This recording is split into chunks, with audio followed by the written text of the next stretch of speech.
ल हेर्नुहोस् है साथीहरू, आज म चाहिँ मासुको अचार बनाउँदैछु। कुन मसला हाल्छु हजुरहरूलाई देखाउँछु है त।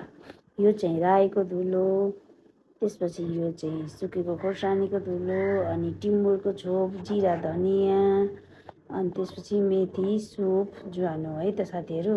यति मसला हालेपछि अब चाहिँ मासु तार्न सुरु गरेँ।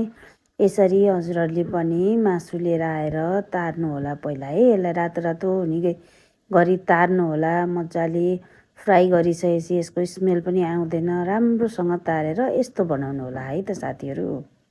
यो चाहिँ अब एकदमै क्रन्ची भएको छ।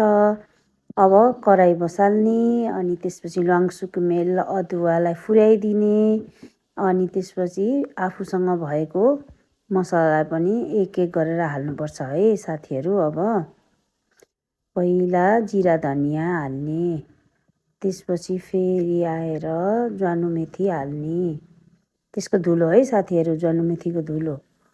त्यसपछि फेरि आएर रायोको धुलो पनि यहीँ मिसाइदिने, अनि आएर हामीले रातो खोर्सानीको धुलोलाई पनि हालौँ। त्यसपछि सबै मसलालाई मिक्स गरेर एकछिन पकाउनुपर्छ है साथीहरू।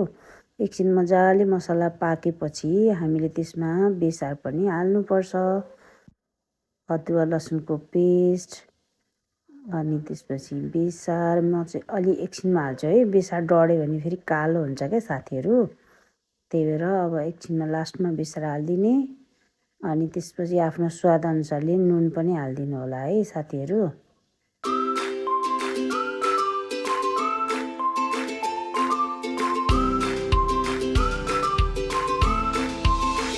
अब चाहिँ यो मासु हालिदिएर मिक्स गर्ने है साथीहरू। मजाले सानो आँचमा यसलाई मजाले मिक्स गर्ने, अनि ग्यास निभाइदिने। रेडी भयो अचार।